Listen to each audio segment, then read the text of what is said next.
Hi Retreat residents, today we have a little bit info on the safe lock.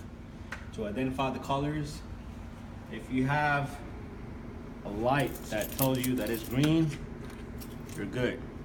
But if you swipe your fob and you have green and red, that means that your batteries are running low and we need to change the batteries and update the safe lock.